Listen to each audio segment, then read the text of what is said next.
it's true. All we have are symbols, in terms of our quest for knowledge. But there is an enormous difference between the dead letter and the living word. That's the difference between the hyper skeptical postmodern view, which, for example, an academic, a scholar like Jonathan Z. Smith, historian of religion, he will say something like, the map is not the territory, and all we have are maps. So he's locked into the never getting to the territory. Yeah.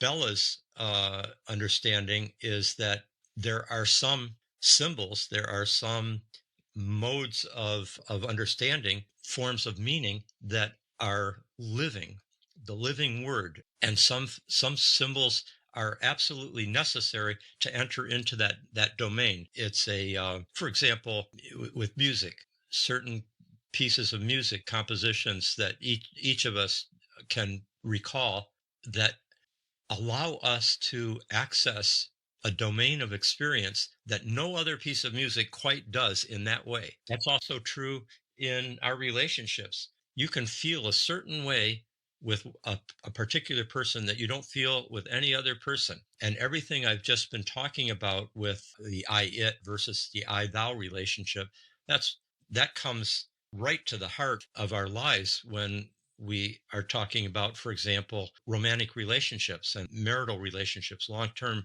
relational commitments.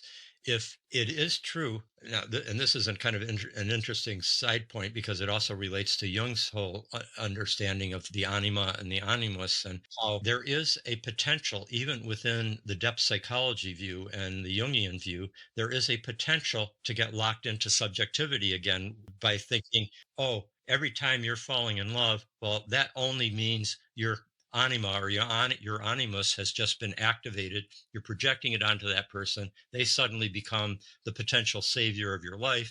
They're idealized. They've got a kind of divine aura that surrounds them.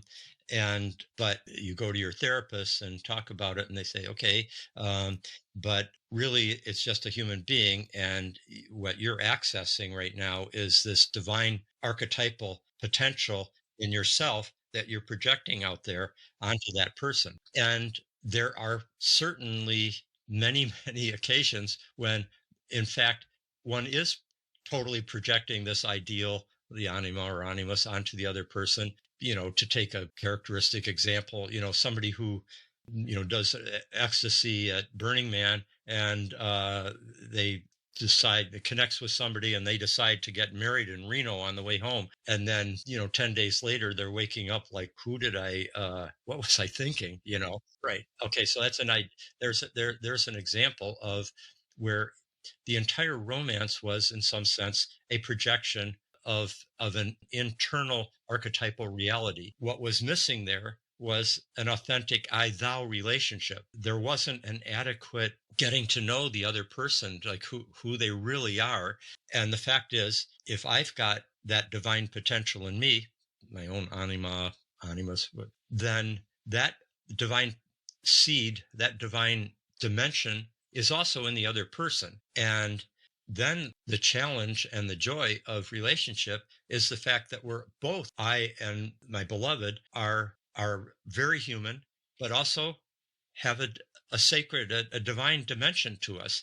And when one is able to hold both of those and see the divine in the other and not just be projecting my own, and see the human in the other and still see them as the beloved, that's where the hieros gamos, the sacred marriage, can emerge.